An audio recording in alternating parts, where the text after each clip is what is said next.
Assalamualaikum warahmatullahi wabarakatuh.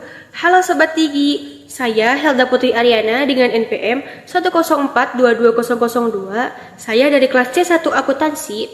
Pada kesempatan ini, saya akan membahas tentang computer fraud and cyber security untuk memenuhi tugas mingguan pada mata kuliah Sistem Transaksi Keuangan Digital. Apa saja yang akan saya bahas? Yuk simak videonya sampai beres. Computer fraud. Fraud atau kecurangan atau penipuan adalah suatu tindakan yang digunakan oleh seseorang menimbulkan ketidakadilan atau kerugian bagi pihak lain.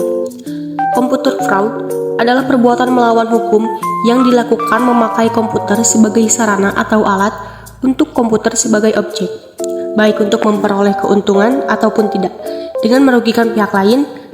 Kejahatan yang berhubungan erat dengan pengguna teknologi yang berbasis utama komputer dan jaringan telekomunikasi ini dalam beberapa literatur dan prakteknya dikelompokkan dalam beberapa bentuk, antara lain yang pertama, illegal access atau akses tanpa izin ke sistem komputer dengan sengaja dan tanpa hak melakukan akses secara tidak sah terhadap seluruh atau sebagian sistem komputer dengan maksud untuk mendapatkan data komputer atau maksud-maksud tidak baik lainnya, atau berkaitan dengan sistem komputer yang dihubungkan dengan sistem komputer lain. Yang kedua, illegal content atau konten tidak sah, merupakan kejahatan dengan memasukkan data atau informasi ke internet tentang sesuatu hal yang tidak benar, tidak etis, dan dapat dianggap melanggar hukum atau mengganggu ketertiban umum. Yang ketiga, data forgery atau pemalsuan data, merupakan kejahatan dengan memalsukan data pada dokumen-dokumen penting yang tersimpan sebagai scriptless dokumen melalui internet. Yang keempat, espionage cyber atau mata-mata, merupakan kejahatan yang memanfaatkan jaringan internet untuk melakukan kegiatan mata-mata terhadap pihak lain dengan memasuki sistem jaringan komputer atau computer network system pihak sasaran. Kejahatan ini biasanya ditujukan terhadap saingan bisnis yang dokumen ataupun data-data pentingnya tersimpan dalam suatu sistem yang komputeris. Yang kelima, ada data theft atau mencuri data, kegiatan memperoleh data komputer secara tidak sah, baik untuk digunakan sendiri ataupun untuk diberikan kepada orang lain. Identity theft merupakan salah satu dari jenis kejahatan ini, sering diikuti dengan kejahatan penipuan. Kejahatan ini juga sering diikuti dengan kejahatan data leakage. Yang terakhir ada misuse of device, menyalahgunakan peralatan komputer dengan sengaja dan tanpa hak memproduksi, menjual, berusaha memperoleh untuk digunakan, diimpor, diedarkan atau cara lain untuk kepentingan itu. Peralatan termasuk program komputer, password komputer, kode akses, atau data semacam itu, sehingga seluruh atau sebagian sistem komputer dapat diakses dengan tujuan digunakan untuk melakukan akses tidak sah, interupsi tidak sah, mengganggu data atau sistem komputer, atau melakukan perbuatan-perbuatan melawan hukum lain. Teknik dalam kejahatan terhadap sistem yang ada di komputer. Terdapat beberapa cara atau kecurangan yang dibuat oleh pihak-pihak yang berperilaku jahat ingin mencuri atau menghancurkan suatu sistem. Nah, ada beberapa teknik dalam kejahatan terhadap sistem yang ada di komputer, yaitu hacking, hijacking, spamming, dan spoof.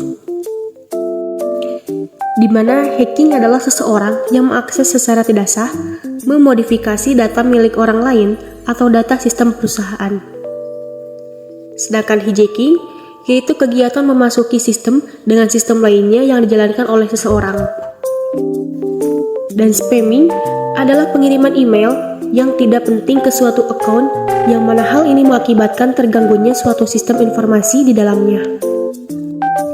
Dan yang terakhir, spoof adalah aksi penipuan yang dilakukan secara online melalui berbagai saluran internet dan komunikasi seperti email, website, SMS, bahkan alamat IP. Pelaku spoofing biasanya menyamar sebagai orang atau organisasi terkenal untuk mengelabui Anda. Cyber security adalah aktivitas yang dilakukan sistem atau seseorang dalam rangka melindungi sistem komputer dari serangan. Biasanya serangan tersebut bersifat ilegal. bertujuan membantu user agar dapat mencegah penipuan atau mendeteksi adanya usaha penipuan di sebuah sistem yang berbasis informasi.